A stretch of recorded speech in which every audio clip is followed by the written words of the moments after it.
Welcome to Phidius War Journal, Episode 10. This is an Airborne series, Part 2, where Kenny Burge is playing Iraq, and he's holding down the forces against Kenya and the African Coalition. They're starting to make their presence known on the map. You can see the red dots is where the Kenya forces are starting to fight back, and we've deployed the airborne forces. They're going to be landing. We also have the air surveillance with air superiority fighters as well as helicopters to be able to track down the enemy. And Saudi Arabia, who is played by Canadian Joe, is sending reinforcements. So this day is an epic battle as the airborne are landing.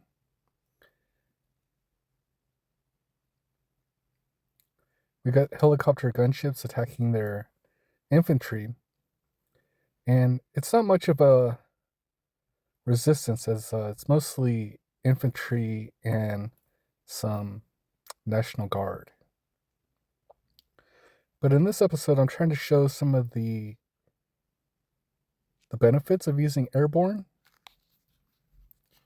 and how you would go about using an airborne force with helicopters, airborne infantry, and just air superiority.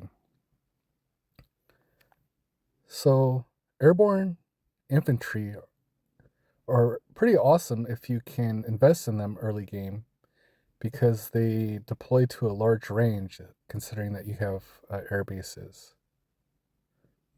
Also, Saudi Arabia has been playing really good. They're the leader right now. And here's a look at some of the events from today's action. Was able to take out a lot of infantry.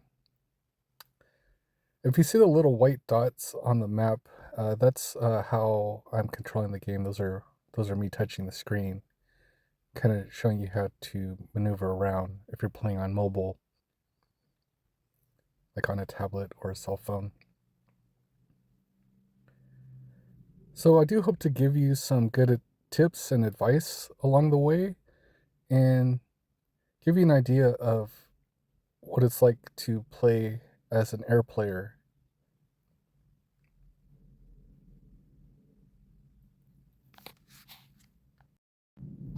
Airborne infantry are considered light troops.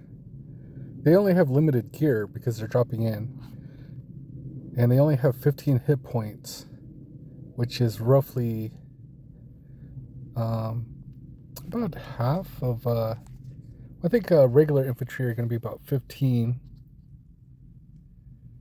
but they do get to attack the first round as a helicopter. So if you're hitting an enemy that's damaged, you'll be able to take them out without really having to worry about their hit points. They're nice because they have a really good range. Like you can see, I could just go all the way across the map there. Anywhere in that yellow zone, they can do an air assault.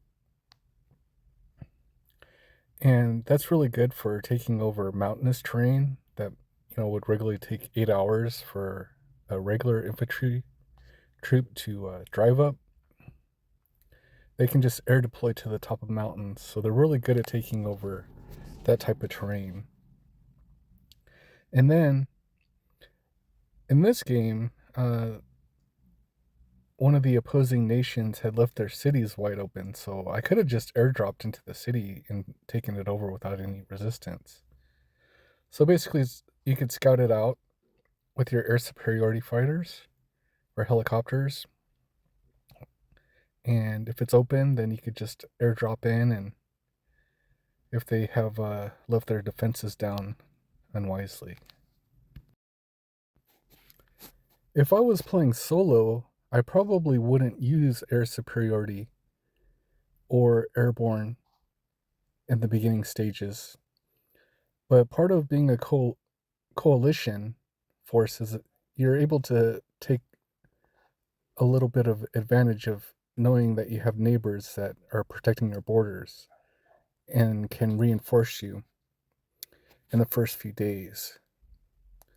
Otherwise, you would normally just stick with regular infantry, National Guard, and then trying to get really good defenses with fighting vehicles, or you could go helicopters. Helicopters is a good way to start off. Recon vehicles are also good early game.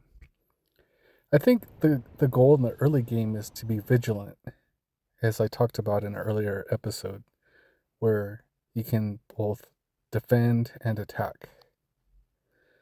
So airborne infantry don't really fit into that equation unless you have a good coalition group that you're playing a game with. As you can see here, Canadian Joe, who is playing Saudi Arabia, has troops along the way. Also, Turkey has that naval base, or he has his navy, his frigates on the way. And Iraq has been leading the charge with ground forces. So look at all this land I was able to take over in one day just with 3 airborne infantry and helicopters. There wasn't a lot of resistance up in this area, but if there was, I would have been able to clear out any infantry with the helicopters, and then the airborne were just taking over territory provinces quickly.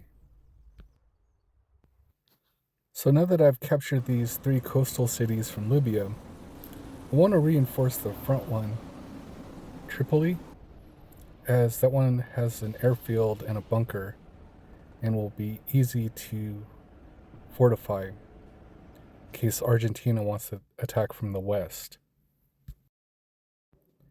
Now let's pan over to where Syria is, next to Jerusalem. I'm bordering where Turkey is and Iraq. And I have something special in store planned.